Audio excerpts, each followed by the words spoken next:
अशोक ज्ञानी जी, जिस तरीके से हम लोग देख रहे हैं कि सामाजिक समरसता को बनाए रखने के लिए लगभग हर एक पार्टी, हर एक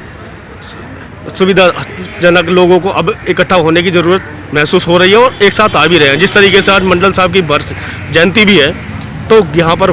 मंडल आर्मी ने जो रखा है प्रोग्राम, क्या लगता है कि आपको ये जो एकजुटता करने की जो मुहिम छेड़ी है,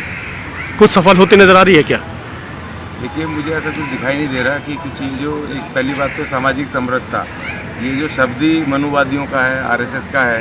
क्योंकि वो समरसता करना चाहते हैं, एकजुटता नहीं करना चाहते। तो जो एकजुटता शब्द है, सामाजिक एकता, एकजुटता,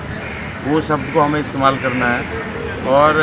दूसरी बात ये कि यहाँ पर भी ऐसा कुछ माहौल दिखाई नहीं दिया जो यहाँ पर अभी मैं बैठा हूँ आधे घंटे से देख रहा हूँ कि ये भी तमाम समाजों को इकट्ठा करने की कोई कवायद हो। ऐसा मुझे कुछ इनके अंदर भी कुछ जो वक्ता हैं या जो लोग दिख रहे हैं, उनमें ऐसी भावनाएं नहीं दिख रही हैं, बस अपने भाषण दिए जा रहे हैं और सब्जेक्ट पर कोई आदमी इक्का दुक्का है वो ज़बरदस्ती बुलवाया जा रहा तो बोल रहा है। आज का इतना ज़बरदस्त इशू है। सबसे पहले बात तो मंडल साहब की जयंती है, उसी पर एकता की बात करनी चाहिए। दूसरी बात ये कि वहाँ पर इशू लिखे हुए हैं, वहाँ पर एजेंडा लिखा हुआ है कि 2021 में जातिगत जनगणना का सवाल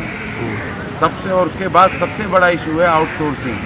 कॉन्ट्रैक्ट सिस्टम, वो वहाँ पर लिखा हुआ है। ये दो बड़े ही सवाल रखे हैं, इसके ऊपर हमारा कोई भी आदमी वहाँ बोल नहीं रहा है। तमाम वो इधर उधर की बातें फेंक रहे हैं, कुछ अजीब अजीब बातें। तो इसीलिए यहाँ पर कुछ ऐसा लगा नहीं, हम कुछ लेने आए थे, कुछ सीखने आए थे कि भाई आज के दिन मंडल साहब के उस पर कुछ ऐतिहासिक चीज़ें बताई जाएंगी। जैसे 1990 का मुझे वो दौर याद है, जब उस समय मैं भी विद्यार्थी था, कि जब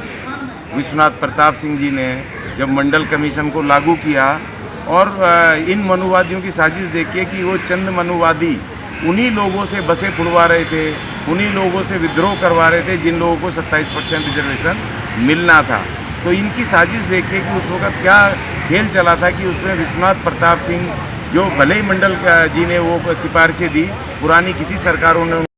मंडल कमीशन को लागू करने के लिए एक भी वक्ता ने विश्वनाथ प्रताप सिंह जी का नाम नहीं लिया। और आज ऐसे मौके पर मंडल साहब के साथ जितना मंडल साहब ने इसकी रिकमेंडेशंस दी हैं, इसको ये रिजर्वेशन की ओबीसी समाज को,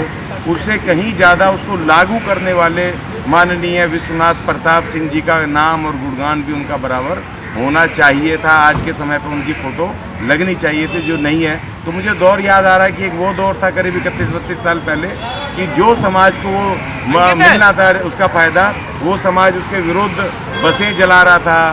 मैदान में प्रदर्शन कर रहा था, पूरी सरकार ठप कर रहा था। और आज वही समाज बैठ कर के यहाँ पर उस ऐसे दौर में, जबकि भारत की सरकार 100% निजीकरण का वो दावा कर चुकी है, घोषणा कर चुकी है, ऐसे दौर में अब वो उस रिजर्वेशन को लागू करवाने के लिए बात कर रहे हैं कि जब चिड़िया चुग गई खेत, जब मूवमेंट चल रहा था, जब ट्रेड यूनियनें लड़ती थी 15 साल 1992 के बाद, जब ये भारत की उस समय की तत्कालीन कांग्रेस सरकार, मनमोहन सिंह जी उस समय वित्त मंत्री थे, जब वो नई आर्थिक नीतियाँ लेकर के आए, निजीकरण की नीतियाँ, ग्लोबलाइजेशन के लिए भूमंडलीकरण और ये तमाम ये उदारीकरण की नीतियाँ लेकर के आए, तो उस वक़्त से जब ये प्राइवेटाइज होना शुरू हुआ, बाल्को मुझे याद है, पहली बाल्को जो नवरत्न कंपनी थी भारत सरकार की, वो पहले वो प्राइवेट की, उस वक़्त उसमें करोड़ों के फ़ायदे मुनाफे में थी, उस वक़्त करोड़ों भी हज़ारों करोड़ थे आज के। तो सवाल इस बात का है कि जो मुद्दों पे आज बात होनी चाहिए थी वो मुझे वो दिखाई नहीं दी। यहाँ पर जो मुद्दों पर अहम मुद्दे हैं, निजीकरण का अहम मुद्दा है। जब निजीकरण खत्म हो जाएगा तो आप रिजर्वेशन किससे मांगोगे, क्योंकि रिजर्वेशन ही खत्म है। आज जो मुख्य मुद्दा है यहाँ पर लिखा है, वक्ता बात नहीं कर रहा है। भैया अब ये सरकार बेच देगी सारा, इन्होंने कर दिया। आज भी आया, कितने सारे एयरपोर्ट तमाम हो गए, जहाज प्राइवेट हो गए, यहाँ रेल प्राइवेट हो रही है, निजी एक लालाओं के एक रेल दी जा रही है, प्लेटफॉर्म दिए जा रहे हैं। तो उसके ऊपर किसी की चिंता यहाँ दिखाई दे, कोई गंभीर नहीं दिखाई दे रहा, अपनी नेतागिरी दिखा रहे हैं यहाँ पर बैठ करके। तो सवाल इस बात का है कि जिन एजेंडा जो लिखे हुए हैं उन पे एक गंभीर चर्चा होकर के, गंभीर प्रस्ताव पास करके और एक लड़ाई का एक ऐलान करना चाहिए था इस सम्मेलन को, वो बिल्कुल नहीं दिखाई दे रहा है। इसीलिए हमने कहा समय नष्ट करने से अच्छा है कि कुछ और काम कर लें, वहाँ जाएं, जिस मकसद से आए थे, जो सुनने आए थे, जो देखने आए थे, वो मुझे यहाँ पर नहीं मिला। तो आपको क्या, आप इस चीज़ को कैसे मानते हैं? क्या अज्ञानता मानते हैं या किसी और वजह से ऐसा हो रहा है, या आपको लगता है कि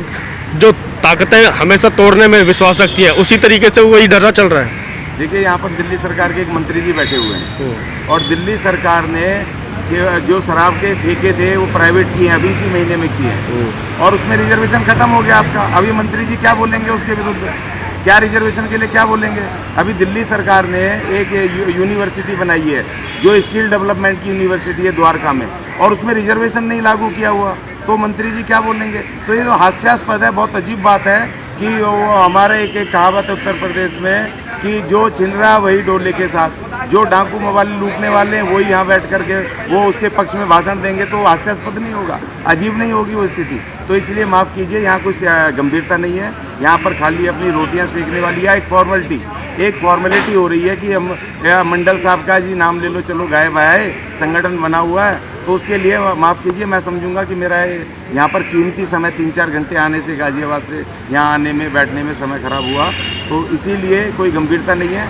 और मैं आपको इसमें कहना चाहता हूँ कि जो ऑर्गेनाइज़र हैं या जो लोग हैं या जो यहाँ बैठे भी सुन रहे हैं, उनको भी ऑब्जेक्शन करना चाहिए कि भाई जो इशू हैं उस पर चर्चा करें और आगे कैसे लड़ाई लड़ी जाए, कैसे एकता कायम हो इस तमाम SC ST और OBC समाज की, और जिससे कि ख़ासतौर पर वर्किंग क्लास को तकलीफ है ना इससे। तो जो निजीकरण हो रहा है, सबसे ज़्यादा तकलीफ तो जो मेहनत करने वाले लोग हैं उन्हीं को है, और मेहनत करने वाला तबका SC ST है